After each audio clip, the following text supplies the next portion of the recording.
Olá, seja bem-vindo ao PodFlor, Florestas e Meio Ambiente Acessíveis. Este é um projeto de extensão desenvolvido pelo curso de Engenharia Florestal, da Universidade Federal do Amazonas. Este é o episódio número 1, no qual iremos falar sobre estratégias de sobrevivência das árvores. O texto foi elaborado por Isabela Nogueira Sampaio.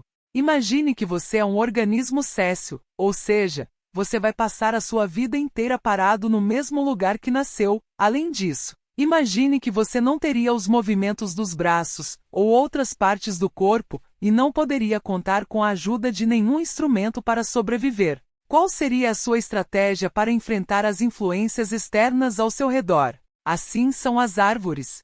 Sabemos que elas são seres admiráveis por apresentarem um sistema interno tão complexo, autossustentável e fundamental nos ciclos da natureza, mas além disso, são seres que apresentam estratégias de sobrevivência muito interessantes.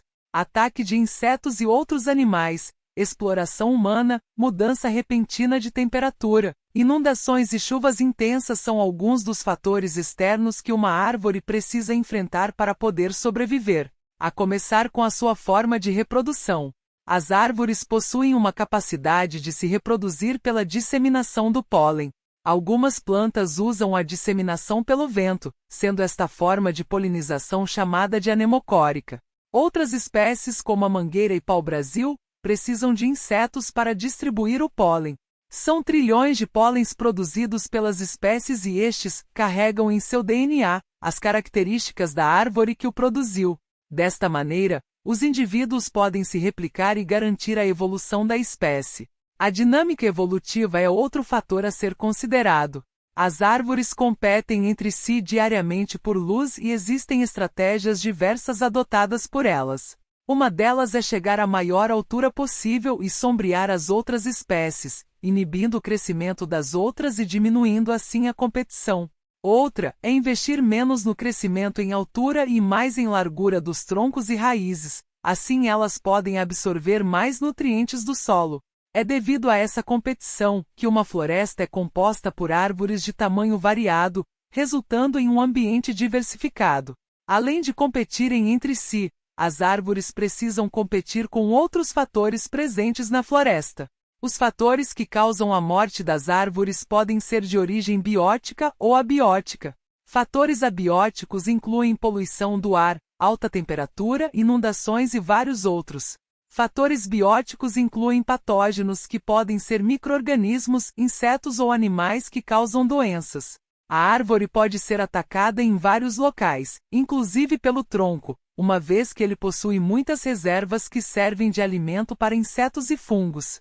A celulose, o mais abundante componente da madeira, é o prato favorito de cupins e besouros.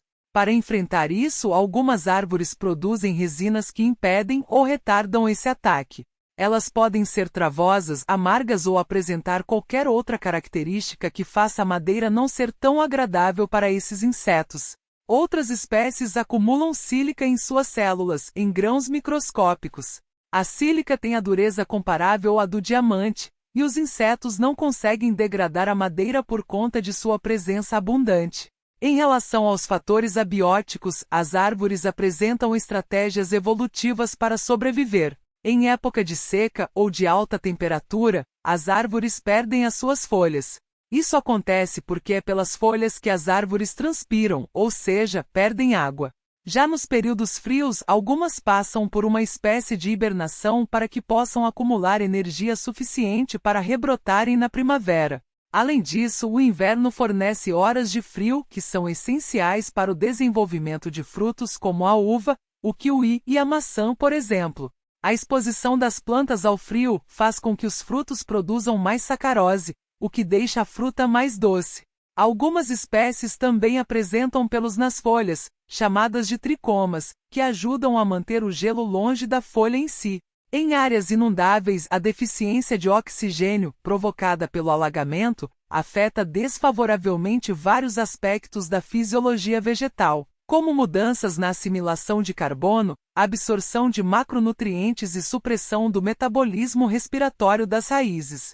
Para sobreviver a isso, esses indivíduos desenvolvem as chamadas raízes aéreas, que ficam acima do nível da água, permitindo que ocorra a respiração realizada pelas raízes.